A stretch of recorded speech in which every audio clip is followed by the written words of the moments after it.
Hello. अब मैं class 10th Sanskrit सेमसी के तृतीय पाठ शिशुपालनम चैप्टर का वीडियो बनाने जा रही हूँ। फर्स्ट यहाँ से हिंदी ट्रांसलेट।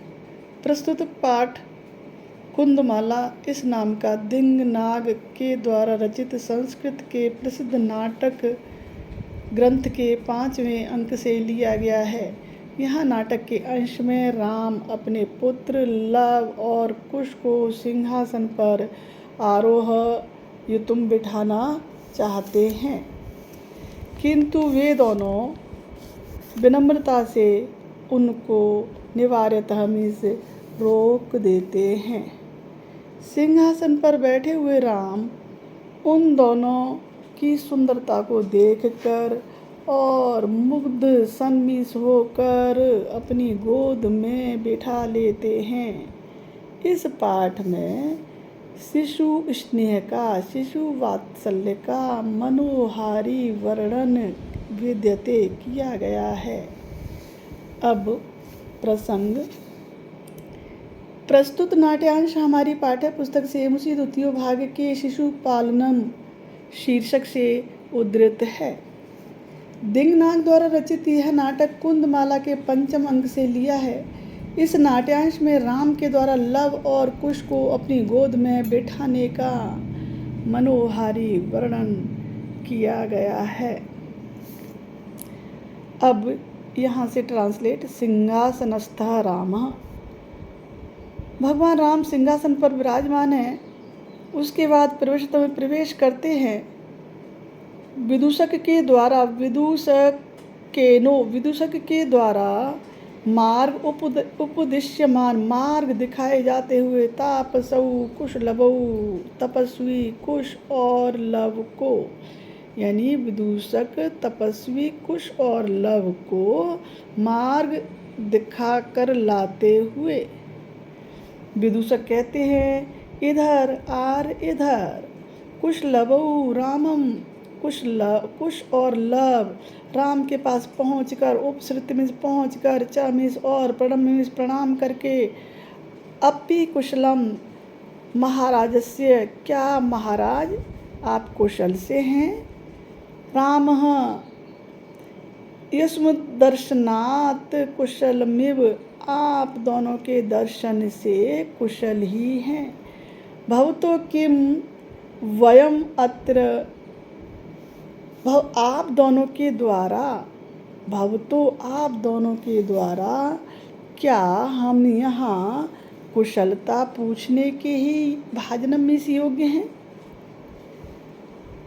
न पुनरतिथि जन समुचितस्य, समुचितस्य अच्छी तरह, क्या कंठाश्लेष गले लगाने के नहीं है।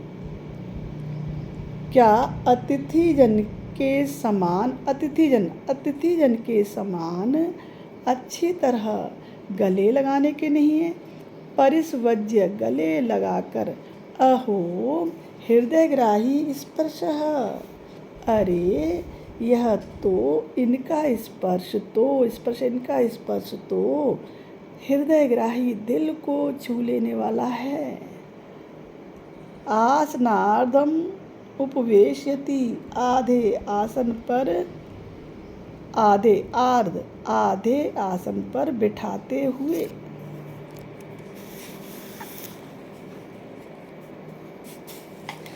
उभौ राजासनम खल्वेतत्, वे दोनों यह राजा का आसन है। न इक्तुम ध्यासितुम, इस पर अध्यासितुम बैठना, इक्तुम उचित, न मीस नहीं है।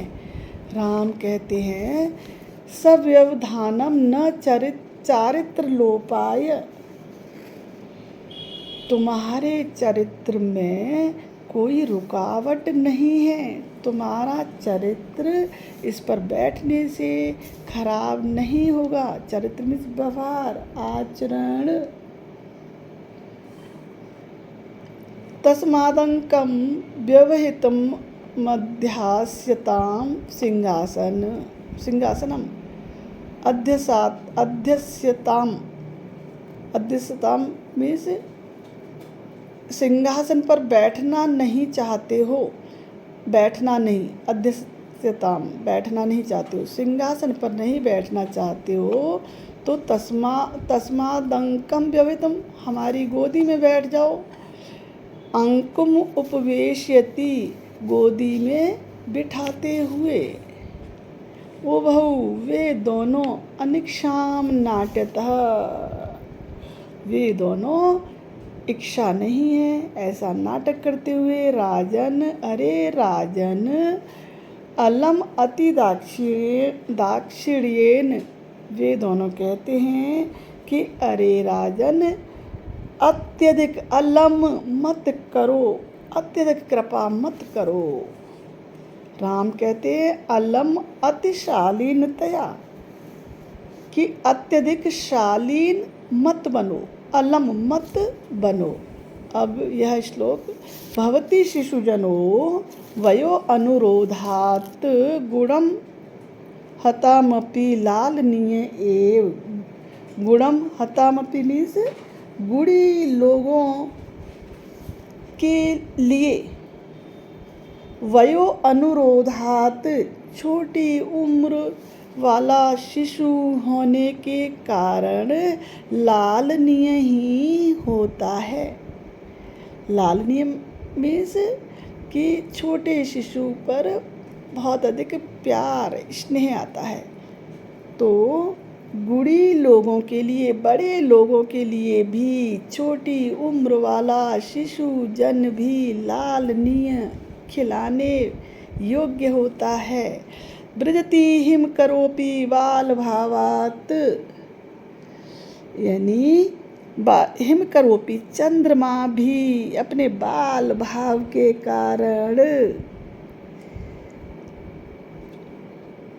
पशुपति मस्तक केतक क्षोदत्वम यानी भगवान शिव के मस्तक पर केतकी के फूल की भांति ब्रजति सुशोभित है, विराजमान है। एष भवतो सौंदर्यावलोक जनितेन कौतूहलेन प्रक्षाम्य। भवतो मीन्स आप दोनों के सौंदर्य को देखने से उत्पन्न कौतूहलवश मैं पूछता हूँ कि क्षत्रिय कुल पितामहयो, क्षत्रिय